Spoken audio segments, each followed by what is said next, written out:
Vase. Ito ay isang bilog na sisidlan na pangunahing ginagamit bilang dekorasyon o para paglagyan ng mga bulaklak. Mama put the fresh flowers in the vase. Vane. Ito ay isang instrumento o kagamitan na ginagamit para ipakita at malaman ang direksyon ng hangin. Ito rin ay kadalasang ginagamit bilang dekorasyon o palamuti na inilalagay sa pinakamataas na bahagi ng isang gusali. The weather vane moves every time the wind blows. Mane. Ito ay ang mahaba at makapal na buhok na tumutubo sa leeg at ulo ng ilang hayop tulad ng mga kabayo at leon. The strong lion has a thick mane. Lake. Ito ay isang malaki at nakapirming anyong tubig na napapaligiran ng lupa. The man swam across the lake. Mare. Ang ibig sabihin ng mare ay babaeng kabayo. The mare gave birth to a lovely foal. Cage. Ang ibig sabihin ng cage ay kulungan o hawla. Dad puts our pet dog in a cage every time we leave the house.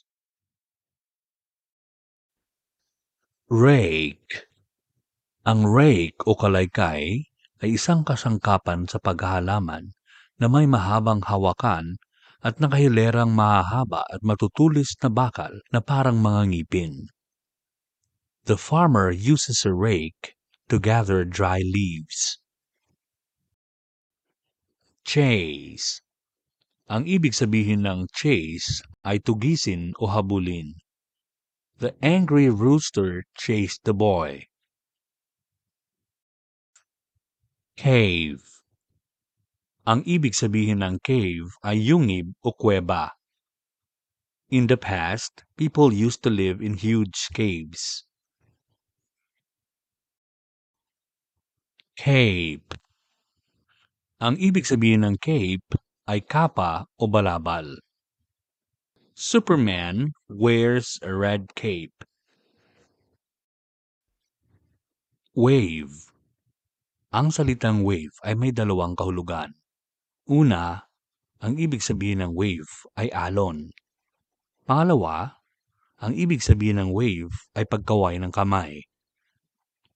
A huge wave capsized the boat. Mr. Bean is waving at his friends. Race. Ang ibig sabihin ng race ay karera. The lady in green won the race. Pair. Ang pair o pares ay dalawang magkatulad o magkatugmang bagay na idinisenyo para magamit na magkasama. Mommy bought me a pair of slippers. Pail. Ang ibig sabihin ng pail ay timba o balde. Ito ay isang bilog na lalagyan na bukas ang itaas at may hawakan. We fill the pail with water from the faucet. Neighbor. Ang ibig sabihin ng neighbor ay kapitbahay. The two neighbors were having a conversation. The two neighbors were having a conversation. Drape. Ang ibig sabihin ng drape ay mahabang kurtina na gawa sa makapal na tela. John pushed the drape to the side because the room was dark. Crane. Ito ay isang mataas na estruktura na gawa sa matibay na bakal at may mahabang pahalang na bahagi. Ito ay ginagamit sa pagbubuhat at paglilipat ng mabibigat na mga bagay. The yellow crane lifted a huge red container van. Stairs. Ang ibig sabihin ng stairs ay hagdan o hagdanan. The dog climbed up the stairs.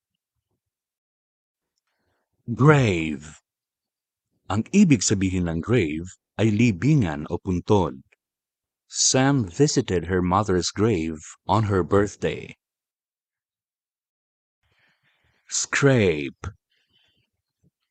Ang ibig sabihin ng scrape ay paulit-ulit na kayurin o kuskusin gamit ang isang matalim na kasangkapan para matanggal ang isang bagay tulad ng pintura, dumi, dagta at iba pa. Chain. Ang ibig sabihin ng chain ay kadena. The dog is wearing a golden chain around its neck. Shade.